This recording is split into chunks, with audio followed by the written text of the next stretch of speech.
Penyakit itu jangan diobatin. Maksud saya jangan diobatin itu gini. Keluhan itu jangan diobatin karena keluhan itu muncul gara-gara apa? Yang dikerjakan apa? Benerin isi piring. Benerin aja isi piringnya, banyak penyakit yang bisa hilang. Apa yang terjadi bos sekalian? Sel kita bisa diperbaiki gen-gen yang rusaknya tadi, ya.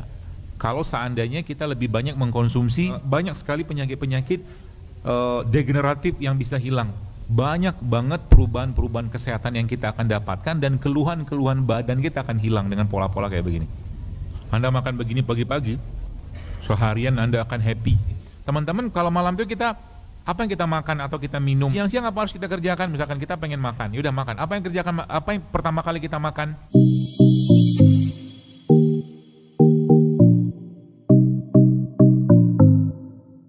Kalau kita sudah mulai merutinkan diri untuk tidak banyak makan, maka sebenarnya banyak sekali penyakit-penyakit degeneratif yang bisa hilang, ya, di negeri ini, di kalangan umat Islam.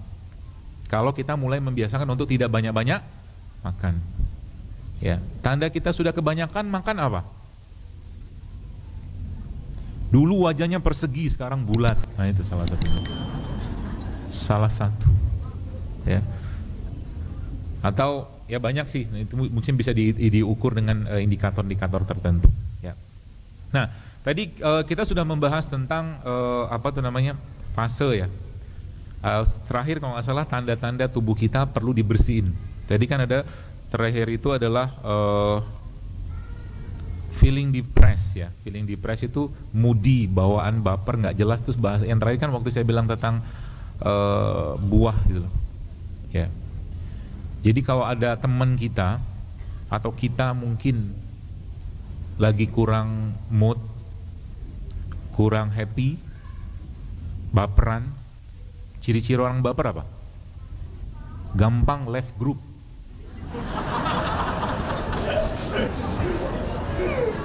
Betul lah. Sentil dikit left group. Ini left group. Cetek banget gitu. Imannya kerupuk. Kenapa imannya kerupuk? Karena kebanyakan kerupuk. Mungkin. Ya kerupuk mentah dimakan sama dia, namanya apa? Seblak. Kerupuk jadi. Makanan itu Bapak Ibu sekalian mempengaruhi habit loh. Serius. Ya, makanan seseorang itu mempengaruhi habitnya, kebiasaannya. Ya, maka hati-hati dalam makanan. Ya kalau sudah moody nggak jelas seperti itu, apa yang harus Anda kerjakan? Sebagai seorang teman dan sahabat yang baik, ajak dia makan rujak. Kenapa rujak? Karena enzim. Ya, ada enzim di sana. Enzim itu salah satu sumber mood yang baik. Ya, atau Anda banyak sebenarnya pilihannya. Ya, buah-buahan seperti itu juga bisa. Ya, apapun itulah. Pokoknya jangan lagi ajak dia makan makanan yang diolah. Jadi kalau teman Anda lagi baper, lagi feeling depressed atau apapun, jangan kasih dia makanan begini. Apa ini? Sayur nangka. Kalau Anda ajak dia makan kayak begini, apa yang akan dia kerjakan habis makan? Tidur. Betul? Kenapa? Ya karena tubuhnya berat untuk mengolah makanan tadi, karena tubuhnya udah enzimnya kurang, ya seperti itulah. Ya tadi feeling depressed. Kemudian sexual dysfunction. Sexual dysfunction ini masalah dari hal seks, ya. Laki-lakinya mungkin ada misalkan seperti ejakulasi dini misalkan. Yang perempuannya frigid, susah terangsang. Masalah itu. Akhirnya apa? Akhirnya gara-gara makanan cerai. Bisa loh. Oh iya. Makanan kan saya bilang mempengaruhi habit, mempengaruhi tubuh kita, mempengaruhi mood. Ya, jadi hati-hati dengan makanan. Kemudian sakit kepala yang tidak terjelaskan, tidak jelas sakit, dikit-dikit sakit. Ya, ini tanda, ya, tanda beberapa tubuh yang sedang menjerit untuk minta dibersihkan. Ya, nanti bersihkannya gimana kita akan bahas. Kemudian skin problem. Jadi skin problem itu masalah kulit. Ya, jadi bagi teman-teman yang di sini ada seperti alergi atau masalah jerawat, sebenarnya itu bukan masalah di kulitnya. Tapi masalah di mana? Di perutnya. masalah di pencernaannya, ya. Dan yang terakhir masalah di sendi, ya, masalah di sendi. Nah, itu beberapa tanda. Tanda ini jangan dihilangkan. Artinya jangan dihilangkan dengan apa? Dengan obat. Kalau kita hilangkan dengan obat, muncul masalah baru. Ya, lagi sakit kepala, apa yang harus Anda kerjakan? Istirahat, minum air putih, ya. Atau mungkin kalau yang bisa makan buah, atau makan kurma, atau makan rimpang-rimpangan kayak begini dalam bentuk, ya, Anda mau apa tuh namanya? Mau dikeringkan boleh, tidak dikeringkan boleh. Sebenarnya ada hal yang luar biasa pada tumbuhan, Ibu sekalian. Yang ini kalau kita terapkan itu hasilnya luar biasa. Jadi tumbuhan seperti ini, Bapak Ibu, teman-teman. Mungkin kita masih ingat pelajaran kita zaman dulu, organel sel dalam tumbuhan. Salah satu yang ada pada mereka ini namanya vakuol, vakuola kalau bahasa kita. Ya, vakuola itu dia lubang lah katakanlah dalam daun, dalam tumbuhan itu yang dia menyalurkan berbagai macam nutrisi, energi segala macam. Jadi dia salah satu lubang untuk menyalurkan nutrisinya tumbuhan. Ya.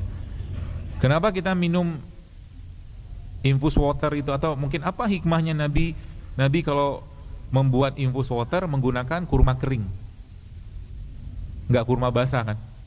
Sebab apa? Kalau kurma kering, vakuolnya sudah rusak. Vakuolnya sudah rusak. Sudah rusak, apa yang terjadi? Yang terjadi dia butuh untuk diberikan air lagi untuk membukanya.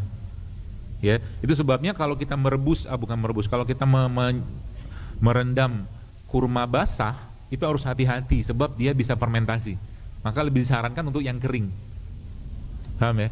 Termasuk teman-teman yang kemarin saya baru dapat lagi ilmunya baru, ternyata produk-produk seperti ini kalau teman-teman keringkan kemudian Anda cemplungin ke air yang kita sebut dengan infus itu lebih baik dia dikeringkan dulu.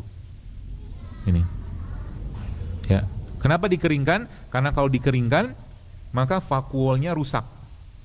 Vakuol rusak otomatis dia membutuhkan atau dia butuh diperbaiki lagi. Diperbaiki dengan cara apa? Dicemplungin ke air.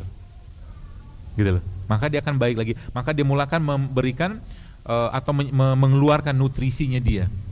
Makanya ilmu tentang infus water itu sebenarnya ada. Ya.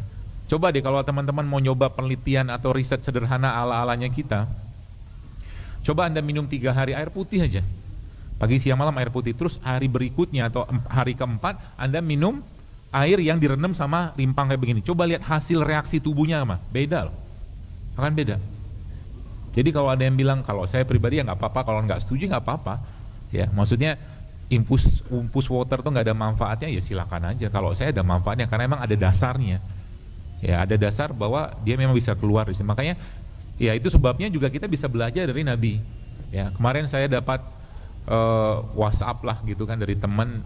Jadi ada orang bilang gini ke ustadznya, dia bilang kan infus water tuh zaman Nabi nggak ada, kata dia gitu, kata dia begitu. Terus ustadznya bilang ente aja nggak baca, air rendaman kurma tuh kan infus, ya kan? Udah nggak baca, jahil, nyerang orang lagi, ya gitulah. Seperti itu. Baik, jadi itu tandanya, tanda-tanda tubuh kita perlu. Jadi apa yang kita kerjakan pertama kali kalau sudah muncul tanda-tanda ini? Kurangi makan. Yang pertama kali dikurangi makan apa? Semua makanan yang diolah. Semua makanan yang diolah. Contohnya apa? Coba kita lihat apa aja. Ya jadi boleh nggak makan begini? Boleh. Kalau saya sih udah jarang makan. Ya, kalau Anda pengen makan begini ya cari yang tidak banyak santannya. Ya, saya bukan anti nasi Padang ya. Bukan. Tapi kalau saya datang ke rumah makan Padang ya saya akan cari yang tidak ada santannya. Kenapa? Karena santan kalau dipanaskan kan rusak. Ya, kecuali Anda makan begini tapi porsi makan sayurnya sebelum makan ini 2-3 kali lipat dari sini, sehingga Anda nggak sempat makan ini udah penuh dengan sayur. Cara paling mudahnya begitu. Ya, jadi boleh Anda makan, tapi jangan sering-sering ya. Itu yang Anda kurangi ya. Semua yang santan-santanan, apalagi santan dipanaskan, sebaiknya Anda kurangi. Ini santan juga nggak? Santan kan? Diapain? Dipanasin kan? Enak gak? Enak. Makanya di approve sama CNN kan sebagai makanan paling enak di dunia. Betul? Oh iya. Makanan paling enak loh, bukan makanan paling sehat. Kalau makanan paling sehat kan bukan ini kan? Yang punya Korea itu loh, kimchi itu. Ya, padahal kita punya, Indonesia punya makanan paling sehat di dunia. Namanya apa? Tempe. Tempe. Makan tempe paling baik dengan cara apa? Kalau saya, terserah kalau Anda sih. Kalau saya makan tempe itu paling enak mentah. Caranya diapain? Di jus sama kurma. Iya, di jus sama kurma. Saya kemarin sempat ngobrol dengan seorang yang punya restoran. Dia bilang gini sama saya, "Dok, setelah saya mendengar penjelasan kajian antum, saya jadi merasa bersalah," dia bilang. Banyak banget produk di restoran saya itu yang sepertinya perlu diperbaiki, direvisi, dia bilang. Alhamdulillah kalau dapat hidayah, saya bilang. Ya. Jadi belum pernah nyobain ya tempe di jus, tempe di blender sama kurma. Mana aja loh. Udah pernah saya jelaskan kok di feed. Kan kurma prebiotik, ya kan? Kurma prebiotik, tempe probiotik. Probiotik itu yang difermentasi namanya probiotik. Jadi prebiotik ketemu prebiotik. Itu makanan terbaiknya perut kita. Ya. Makanan terbaiknya perut kita itu ya prebiotik ketemu dengan probiotik. Ya kurma sama tempe. Caranya gimana? Saya ajarin bikin sandwichnya. Sandwich tempe.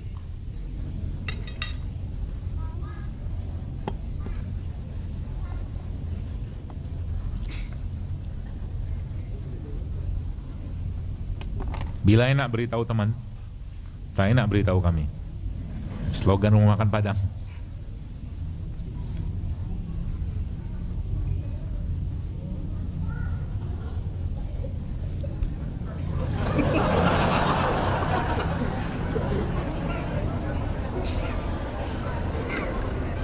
Enak, nyobain. Mau ketawa, emang enak. Gak percaya, saya bikin ini ya.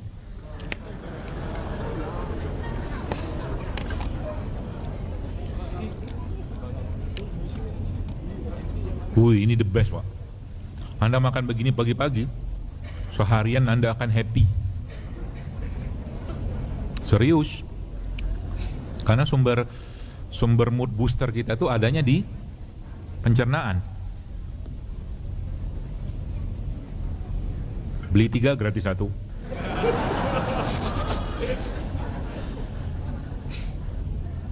Saya mau nyobain. Antum jangan udah gede badannya.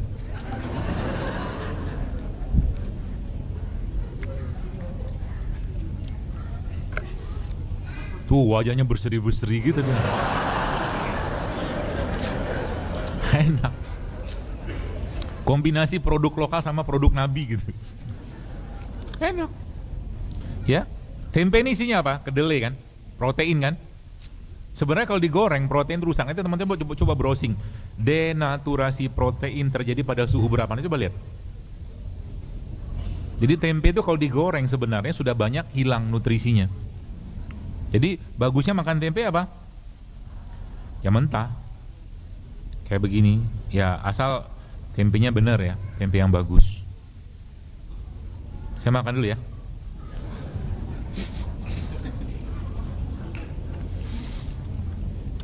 Fase malam. Udah habis belum? Udah habis. Enak. Jangan merasa tersiksa gitulah makannya.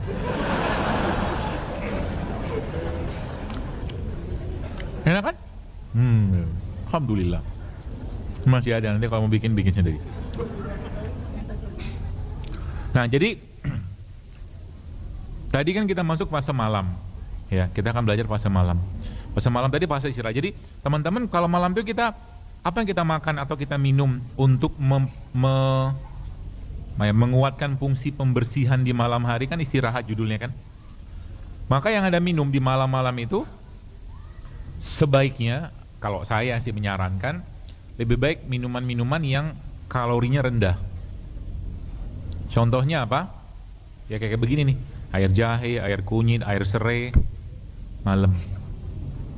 Ya, kasih air panas sedikit, dipotong-potong kecil, di slice tipis, tunggu bentar, nanti uapnya keluar, minum, kasih madu. Itu malam. Sehingga nanti tidurnya kita itu enak badannya. Badannya enak maksudnya tidak terbebani lagi dengan beban nasi goreng. Mari kita lihat nanti pasca kajian ini, kira-kira siapa yang masih bertengger di klasemen nasi goreng, mie goreng. Saya kemarin cerita gini, dan ceritanya akan terus saya ulang, mudah-mudahan teman-teman bisa mendapatkan ibrohnya. Waktu kemarin beberapa waktu lalu istri saya sakit, itu dokter penyakit dalamnya cerita ke saya. Ceritanya apa? Ceritanya banyak calon-calon jemaah haji yang dia batalkan berangkat karena masalah ginjal. Ngantrinya berapa tahun? Ada yang 15 tahun, ada yang 20 tahun, 10 tahun, seperti itu. Teman-teman bisa bayangkan ya, maksudnya penyebab paling gampang yang kita bisa telusuri dan coba tebak kira-kira apa? Makan kan? Apalagi kalau bukan makan. Kenapa makanan? Ya karena orang zaman sekarang udah nggak ngerti lagi mana makanan yang sehat, nggak sehat, atau sangat tidak sehat. Dan kata kunci, jadi kalau kita manusia ini, ya, dan ini lagi-lagi saya sampaikan supaya teman-teman tuh yakinlah bahwa ketika Allah menciptakan kita, maka Allah juga menciptakan softwarenya dan hardwarenya. Hardwarenya apa? Ya ini hardwarenya, perangkat kerasnya. Softwarenya apa? Puasa, sedekah, gitu loh. Paham ya? Gak mungkin Allah tinggalkan kita hidup di dunia ini untuk menjadi khalifah, untuk menjadi Abdullah, untuk menjalankan peran-peran itu kalau nggak ada software dan hardware tadi. Kan gitu. Maka kembalilah ke mereka ini. Ya, kembalilah ke mereka ini. Maka di berbagai tumbuhan-tumbuhan yang atau mungkin sayuran segala macam yang Allah ciptakan sini, itu juga menjadi nanti makanan-makanan kita di surga. Tiba-tiba nanti kan kalau udah masuk surga ya, insya Allah, amin.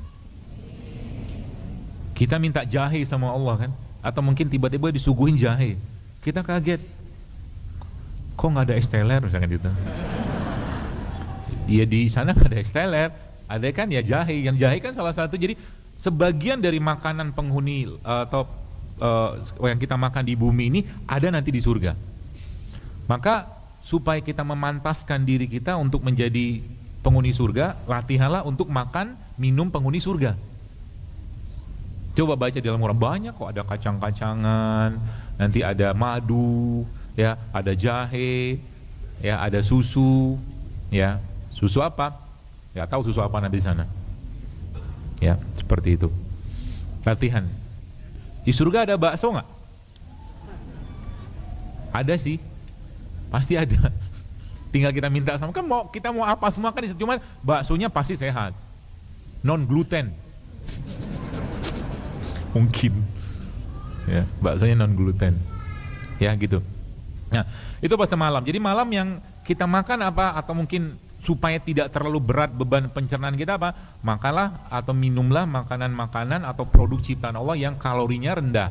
Contohnya kayak gini, jahe, atau mungkin Anda minum kencur atau temulawak atau kunyit, gak usah banyak-banyak. Sebelum tidur ya, kasih madu sedikit. Ya madu kalori cuman tidak berat banget kalau kita ngasih nggak terlalu banyak. Ya, atau mungkin air serai kayak begini. Ya. Dipotong-potong, nanti Anda kasih air panas, atau mungkin kayu manis kayak begini, bisa. Banyak pilihannya. Jadi sebelum tidur bisa kita jadikan itu rutinitas kita. Kalau memang tetap pengen makan, Bapak Ibu sekalian, maka makan apa? Rulesnya adalah jangan deket-deket dengan waktu tidur mau makannya. Yang dimakan apa? Saya lebih sarankan sayur. Ya. Kok kita nggak ada makannya malam? Nanti kita akan bahas di siangnya, paginya. Ya, sabar dulu. Ya, itu malam. Jadi habis pulang dari sini, teman-teman ngapain? Gak sopan. Situ saya merasa sedih. Enggak lah. Saya ngomong begini kira-kira apa ada yang langsung berubah? Belum tentu juga. Iya kan? Berat bagi saya dok meninggalkan nasi putih, gitu kan? Apalagi bakso gitu kan? Udah terlalu lama kami bersama. Ya, tidak apa-apa, nikmati saja sampai gula darahnya naik. Ya, belum selesai kuliah sudah ubanan. Ya, itu malam. Ya, jadi malam yang dimakan memang kalau teman-teman pengen makan buah silakan makan buah, tapi jangan deket-deket dengan waktu tidur. Ya, buah yang dimakan apa kan banyak pilihan ikan, ada kayak jeruk, ada semangka. Ya, semangka malah justru malah buah yang rendah banget kalorinya. Tapi jangan dekat-dekat dengan waktu tidur. Ya, kenapa? Dia fungsinya dia nanti untuk persiapan kita pagi hari. Karena pagi hari nanti masuk ke fase yang sebelum mungkin yang tadi malam itu fase 1 ya. Kemudian masuk pagi itu fase kedua. Ya, beda sama yang di share di IG, cuman itu saya sebutnya fase pertamanya pagi. Nah, sekarang kita ubah aja. Jadi fase yang kedua ini atau fase pagi ini adalah fase buang-buangan. Kan buang-buangan.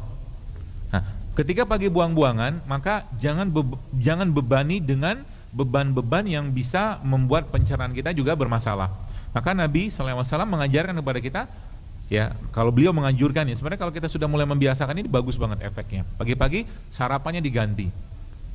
Ya, nasi uduknya sudah saatnya Anda berpisah dengan dia. Ontongnya juga, ya. Ganti dengan apa? Kurma. Ya. Kalau bisa dapat kurma ajwa alhamdulillah, tapi kalau tidak kurma biasa juga nggak apa-apa, makan kurma. Ketemu tempe nggak apa-apa, boleh aja ketemu tempe. Ya, itu pagi-pagi, minum air putih. Lapar nggak? Pasti lapar, tenang aja. Ya. Jadi makan, lagi-lagi saya sampaikan teman-teman, kita mulai berpikir makan itu bukan untuk cari kenyang, tapi makan itu untuk menguatkan badan kita untuk bisa beribadah. Itu aja sebenarnya. Kalau kita makan untuk kenyang nanti gemuk nanti ujung-ujungnya. Oke. Itu pagi hari. Jadi pagi-pagi makannya apa? Kalau Anda pengen makan buah, lebih baik makan buah pagi. Di jus atau kalau saya lebih saran dimakan. Kayak kunyah benar-benar, ada kurma boleh, mungkin ada buah-buahan makan sedikit. Gak usah banyak-banyak, sama minum air putih. Terutama ketika pagi hari habis Anda mungkin bersiwak ya. Sunnahnya kan begitu. Cerita tentang siwak ini sebenarnya kalau umat Islam menerapkan pola ini Bapak Ibu sekalian, maka tidak akan ada karies dan penyakit bau mulut di kalangan umat Islam. Kenapa?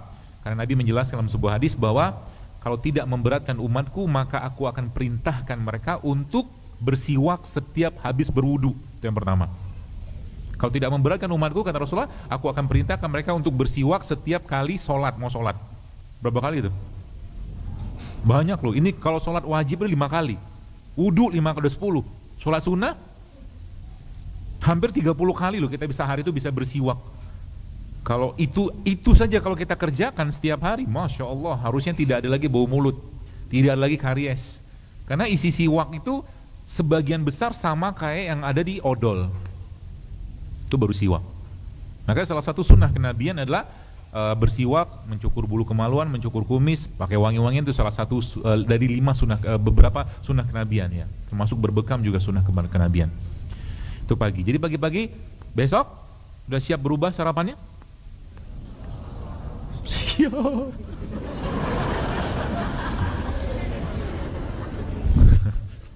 Berat dok, berat. Iya. Kalau ngomongnya begitu terus, kapan mau hidup sehatnya? Kan, betul nggak? Nanti ujung-ujungnya apa yang perempuan, nauzubillah min zalik, mau nikah tiba-tiba PCO, endometriosis segala macam. Serius loh. Apa yang Anda makan sekarang akan menjadi nasib badan kita beberapa tahun ke depan. Ya. Makanya eh, apa ya? Kalau saya memang hati-hati banget. Kenapa? Karena saya punya prinsip. Saya tidak mau matinya saya menyusahkan keluarga dengan penyakit maksudnya. Ya. Dan penyakit itu kan muncul gara-gara apa? Salah satunya akibat makanan, minuman yang tidak sehat. Maka hati-hati dengan itu. Ya, jadi besok sarapannya apa?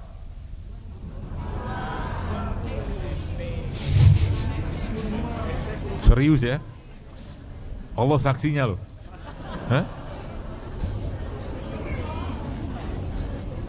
Baru saja ngomongin, dok, makan buah kan mahal. Mahal apa? 10.000 pergi ke pasar dapat buah.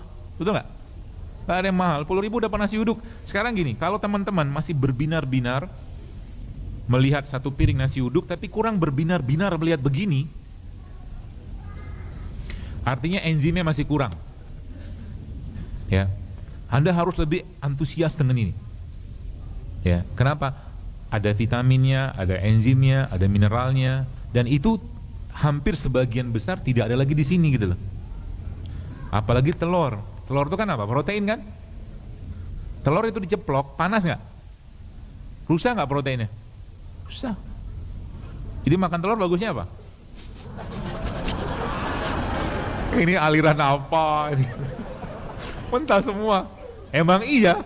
Kalau Anda mau sehat, lebih fresh makanan yang kita makan itu lebih bagus. Serius. Buah kayak begini, kalau teman-teman mau nyobain, kalau teman-teman punya ada alat pengukur antioksidan, kalau Anda petik ya dari misalkan dari pohonnya gitu kan, lalu Anda kita cek pakai alat itu masih ada antioksidannya ya. Reduksinya masih kuat. Tapi kalau sudah berlama-lama di luar kayak begini, dia sudah putus dengan maknya dia, tangkai tadi, kita cek pakai kekuatan reduksinya sudah banyak berkurang, bahkan udah positif. Tapi tetap bermanfaat daripada Anda minum jus jeruk dalam kemasan. Tetap bermanfaat.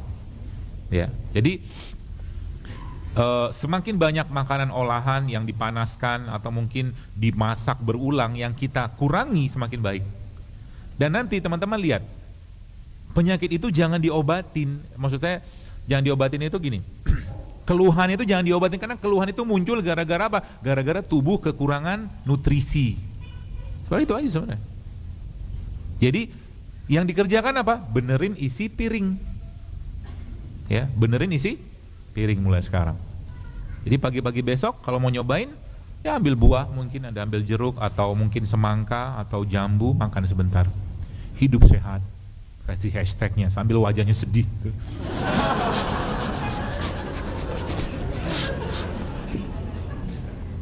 Pakai hashtag yang baru, terlalu berat dok, gitu kan. Paksain lah. Ya, biar apa? Biar ibadahnya lebih baik. Dan kalau semua kita niatkan sebagai bentuk ketaatan kepada Allah, dapat pahala kan? Ya Allah, saya hidup seperti ini dalam rangka menjaga badan saya yang Kau berikan yang sempurna ini ya Allah, dapat pahala. Ya Allah, saya makan, misalkan gini, kita bisa mengambil celah-celah dari ini semua untuk dapatkan pahala. Ya Allah, saya makan jeruk ini supaya nanti malam saya bisa kuat bangun sholat malamnya. Boleh, boleh. Dapat pahala kan? Berpahala. Gitu loh. Jadi bagi seorang mukmin itu semuanya korelasikan dengan pahala. Jangan, jadi healthy lifestyle-nya kita itu adalah bentuk peningkatan keimanannya kita. Healthy lifestyle. Ya. Dan itu seringkali saya ulang-ulangi. Nggak ada gunanya kalau pagi-pagi kita sudah sarapan sehat, makan siangnya sehat, tapi ngaji belum baca juga sehari 1 lembar atau berapa ayat. Nggak ada guna juga. Apa hebatnya? Ya. Dan pesannya adalah kesehatan harus membuat kita lebih taat kepada Allah. Dikasih sehat, bangun sholat malam. Dikasih sakit, banyak minta ampun bertobat karena zolim gitu kan. Jadi pagi-pagi itu polanya begitu teman sekalian. Nah, baru kita masuk ke siang. Ya. Ini sebenarnya di IG yang saya posting itu masuk ke fase 2, tapi sekarang kita sebutnya fase 3, enggak apa-apalah. Itu bahasa saja. Pagi adalah bukan waktu yang tepat untuk banyak makan. Nanti kalau teman-teman mau lihat, caranya gini, nanti di browsing aja. Browsingnya gini, peak concentration of ghrelin, ya, atau ya harus pakai bahasa Inggris karena itu penelitiannya pakai bahasa. Jadi ternyata pagi itu adalah waktu di mana hormon lapar kita lagi rendah. Pagi. Maka pagi sebenarnya tidak perlu banyak-banyak makan. Ya, pagi tidak perlu banyak-banyak makan. Kalau saya menganut seperti itu ya, kalau yang berbeda sih nggak apa-apa, silakan aja. Kalau saya menganut, nanti kapan makannya, kita lihat pergerakan hormon tadi, dia ternyata paling tingginya si hormon lapar tadi adalah waktu siang. Nah siang baru kita makan. Ya, makannya bagaimana polanya? Harus dihitung berapa kalori, berapa gram, berapa apa, nggak usah pakai polanya Nabi aja, sepertiga makanan, sepertiga minum, sepertiga udara gitu aja, simple. Dan jangan makan sampai kenyang. Kan gitu polanya. Jangan makan sampai kenyang. Ini contohnya. Jadi kalau siang-siang apa harus kita kerjakan? Misalkan kita pengen makan, ya udah makan. Apa yang kerjakan? Apa yang pertama kali kita makan? Al-Quran memerintahkan kita untuk makan pertama kali apa? Buah. Ya.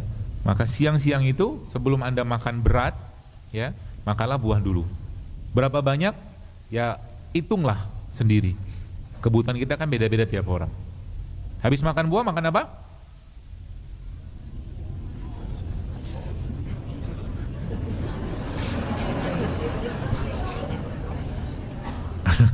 Kok susah menjawabnya gitu?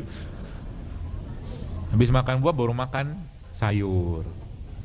Ya, sayurnya dibikin sayur begini nggak?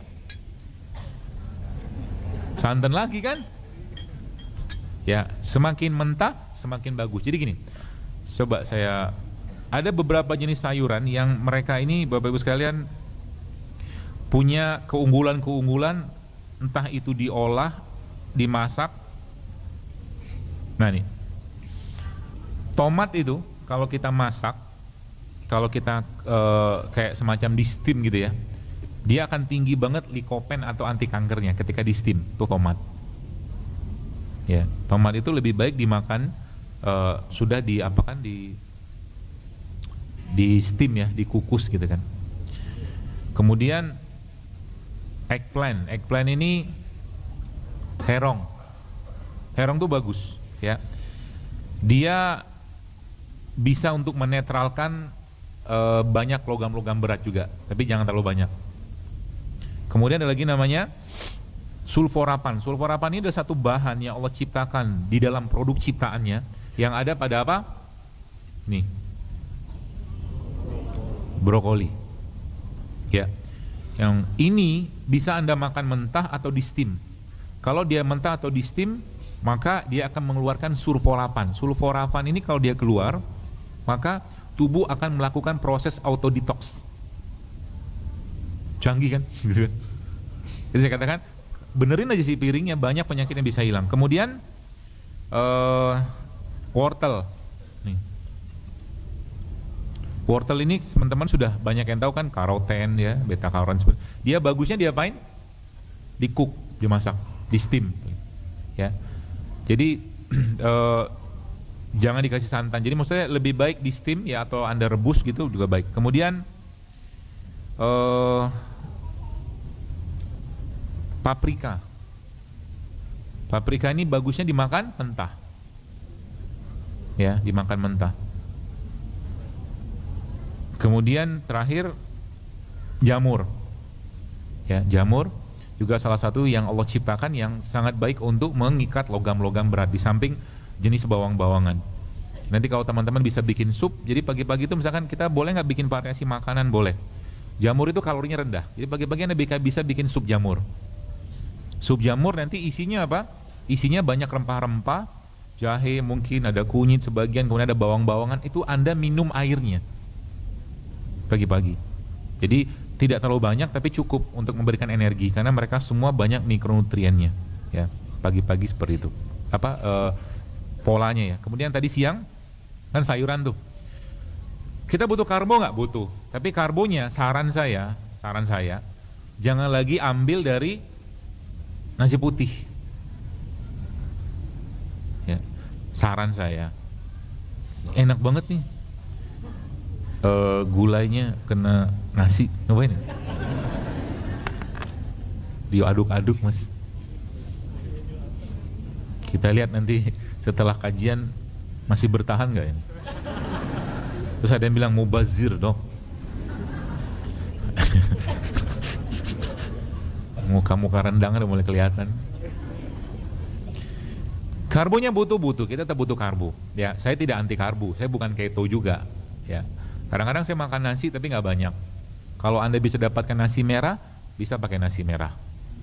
Ya, terus kalau nggak beras merah atau nasi merah, nasi hitam atau beras hitam juga boleh. Tapi jangan banyak-banyak. Yang banyaknya apa? Sayurnya sama buahnya. Kenapa? Ini sih kata seorang dokter di Jepang, mungkin teman-teman pernah baca ya. Jadi tubuh manusia itu atau gigi manusia itu lebih tepat untuk tidak terlalu banyak makan daging. Kenapa? Karena taring kita cuma 4. Betul? Kalau taring cuma 4, maka porsi protein hewannya cuma 15%. Sisanya kan gigi seri sama gigi geraham. Betul? Which is gigi seri sama gigi geraham lebih tepatnya digunakan untuk non hewani. Beda dengan, coba kalau teman-teman lihat giginya harimau, kan taring semua tuh. Maka harimau makannya daging. Tapi harimau meskipun makan daging, ada waktu-waktu tertentu dia memakan sejenis rumput, kata guru saya gitu. Ya, untuk membersihkan pencernaannya. Ya, jadi ya kecuali gigi kita taring semua sih enggak apa-apa, makanlah daging tiap hari. Nanti kan dia bilang, kita kan butuh protein ya. Ini kan protein. Ini protein nggak? Protein, ya, nggak masalah, boleh aja makan ini. Ya, yang saya maksud itu protein hewani dikurangi. Ya, kalau protein nabati kan banyak, alpukat juga ada protein.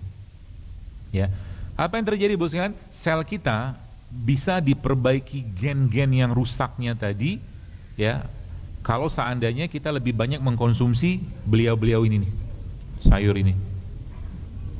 Ya, nanti teman-teman coba lihat deh. Banyak banget perubahan-perubahan kesehatan yang kita akan dapatkan dan keluhan-keluhan badan kita akan hilang dengan pola-pola kayak begini. Ya. Jadi itu.